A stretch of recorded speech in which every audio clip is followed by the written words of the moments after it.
I wasn't trying to spy on my mom, at least, not at first. I just wanted to send myself a photo from her phone. That's it. But then a message popped up, and one sentence changed everything. I can't keep lying to her forever. At first, I thought she was talking about my dad, but she wasn't. She was talking about me. And after what I discovered that night, nothing in my family felt real anymore. Growing up, I honestly thought my family was normal.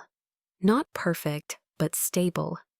My mom was strict, but caring. My dad worked a lot, and even though they argued sometimes, I never thought anything serious was wrong. If anything, my mom and I were close, really close. She told me everything, or at least I thought she did. Looking back now, there were moments that felt strange. Mom would sometimes stare at me like she wanted to say something. Sometimes during arguments, she'd stop herself halfway through a sentence.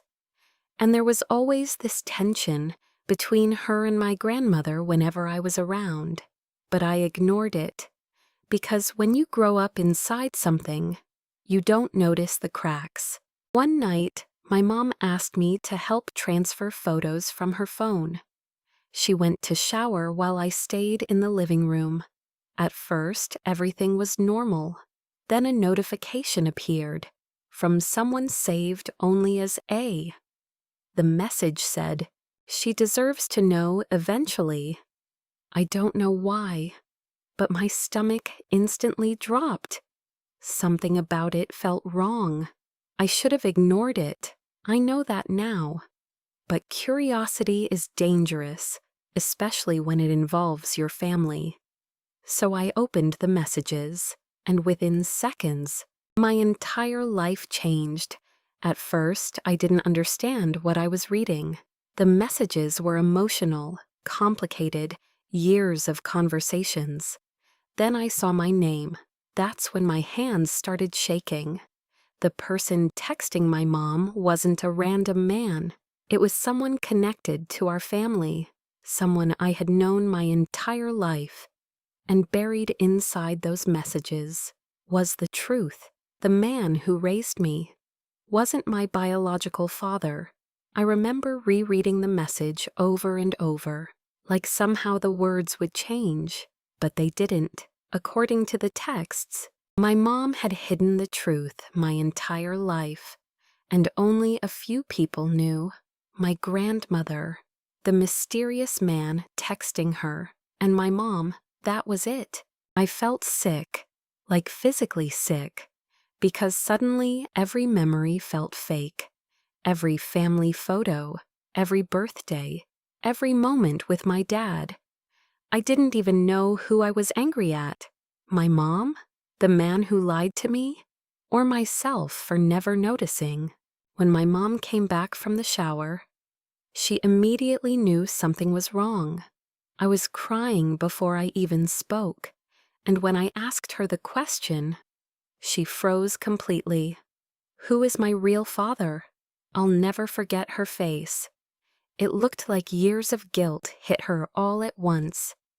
That night became the longest conversation of my life. My mom admitted everything. She had gotten pregnant very young. Things between her and my biological father became complicated, and eventually, my dad, the man who raised me, chose to stay anyway. He knew the truth from the beginning. That part broke me the most, because suddenly I realized the man I called Dad had chosen me every single day, even when he didn't have to. Meanwhile, my biological father stayed distant for years, hidden like some family secret nobody wanted to confront. My mom cried harder than I had ever seen before, but honestly, I couldn't even comfort her. I was too busy trying to understand who I even was anymore. For weeks after that, everything felt awkward. I couldn't look at family photos the same way. I became distant from everyone. Even my dad noticed, And eventually, I asked him directly, "Did you ever see me as your real child?" And his answer completely destroyed me. He said, "You were never anything less." That was the moment I realized something important. Blood makes relatives, but love makes family. And honestly, that sentence healed something inside me. I still wish I never opened those messages, because some truths change you permanently. But at the same time, maybe I needed to know. Maybe secrets don't stay hidden forever for a reason. So now I want to ask you, would you want to know a family secret like this? Or would you rather never find out? Let me know in the comments. And if you enjoy confession stories with shocking twists, subscribe. Because some families hide darker secrets than strangers ever could.